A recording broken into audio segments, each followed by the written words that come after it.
Hey there, pirates. Welcome aboard the Anime No Me channel. There's a name in the world of One Piece that, even though erased from history, still echoes like thunder from the shadows of the past. Rox D. Xebec. A name so feared that even the most powerful pirates hesitate to speak it aloud. A name the world government tried to wipe out completely, to the point of making an entire island vanish, just to ensure no one would ever know what happened that day. But why? Who was this man? What kind of power did he have? And most importantly, how much was his head worth? I hope for your support to help our crew win, and to do so, you just need to click the thumbs up button, leave a like, and subscribe to the channel. By doing this, you will win an incredible devil fruit, so just comment which fruit you want. We've seen some outrageous bounties in the world of One Piece. Whitebeard, the strongest man in the world, had 5 billion. Roger, the only one to reach the One Piece, had 5.5 billion. But the truth is, none of those numbers are as chilling as the bounty Rox once had, a bounty the world never saw, but one that may have been the highest in history. And that's where this theory begins. Rox D. Xebec's bounty was so massive that, if revealed, it would put the entire structure of the world at risk. But hold on, let's break this down. First, we need to understand the era Rox lived in. It's estimated that he was active about 40 years before the current timeline, around 13 years before Goldie Roger became the Pirate King. Back then, the world was in chaos. There were no Yonkos, no structured pirate era, and not even a title like Pirate King. All that existed was pure anarchy. Anarchy orchestrated by one man, Rox D. Xebec. This man wasn't just some ordinary pirate chasing fame and treasure. He was a destructive revolutionary with one clear goal: to overthrow the world government. Not for justice, not for some noble cause, but out of total, absolute tyrannical ambition. He wanted the throne of the world. And to achieve that, he gathered the most insane crew in history: Kaido, Big Mom, Shiki, Whitebeard, Captain John, Silver Axe. All of them sailed under the same flag, the flag of Rox. Now just imagine what that meant to the world government. Seeing a man with real political ambition, strong enough to attract monsters to his side, and with access to some of the most dangerous secrets of the Void Century. Remember, it's said that Rox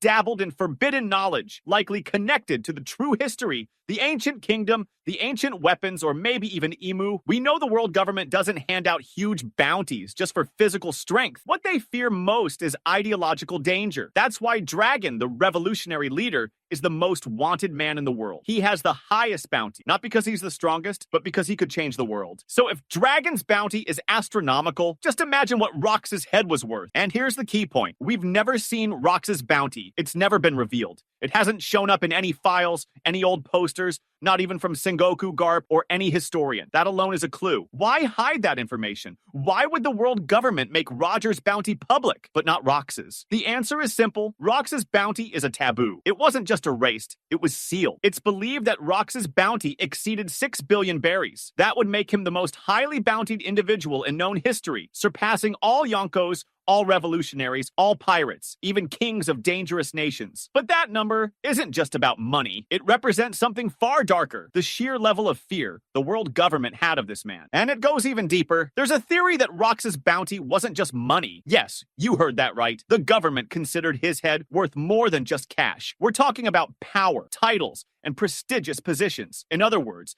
capturing Rox might not just earn you a fortune. It might earn you a spot as an honorary celestial dragon. Sounds crazy? Maybe, but remember, the celestial dragons do whatever they want with the world. Eliminating the greatest threat in history could have been enough to grant someone not just riches, but lifelong status. So who managed to stop him? Garp and Roger. But pay attention, neither Garp nor Roger captured Rox. They defeated him, and he died, or at least was presumed dead, at God Valley. That means no one ever claimed the bounty on Rox's head. No one? And that leads us to another mystery. Did Rox really die? The world believes he's gone. Sengoku said so. Garp claimed the threat had been neutralized, but Blackbeard named his ship Saber of Xebec. That's not just a tribute. That's legacy. That's continuation. It's a sign that maybe Xebec left something behind. A plan, an instruction, a body? What if he's still alive? If Rox D. Xebec survived the Battle of God Valley, then his bounty is still active, which raises the wildest possibility of this entire theory. Rox could return, and with him, the highest bounty in history would be back in play. Even worse, with interest. If 40 years ago he was worth 6 billion, how much would he be worth today? With Emu on the throne, the world on the brink of collapse, and the secrets of the Void Century about to be exposed, his bounty might not just be the highest anymore. It might be impossible to pay. A symbolic number, a sentence, a warning to the world. If you see this man, run. If you try to fight him, die. If you want to hunt him, pray he kills you quickly. Rox D. Xebec was the first to challenge the throne of the world, and now, with Blackbeard following in his footsteps, with Emu stepping out from the shadows, and with Luffy nearing the One Piece, the world is about to remember why he was the most feared of them all. We know that Rox D. Xebec was considered the greatest criminal of the ancient era, a pirate who directly threatened the world throne, kidnapped kings, destroyed the gates of justice, and led the most dangerous crew in history made up of monsters like Whitebeard, Kaido, Big Mom, and Shiki. It's clear that his bounty couldn't have been anything ordinary. A pirate's bounty reflects not just their strength, but their threat to the world government. And in that sense, Rox shattered every known standard. Oda never revealed Rox's bounty, and that alone is a sign that it might be so outrageous that the world simply wasn't ready to know. But now, with recent leaks from Chapter 1155 showing that Rox was still active just 8 years ago, invading the Reverie, confronting Emu, and kidnapping kings, the question comes back in full force. How much was Xebec's head worth? And more importantly, why was that bounty erased from history? Rox was the only pirate who ever stepped foot inside the Room of Flowers, the most sacred place in Maria Joie, home to the empty throne, and the hidden figure of Emu. That action alone would have earned him the highest bounty ever. But there's more. Xebec told Emu he would return. That proves that even after disappearing at God Valley, he wasn't truly defeated. He continued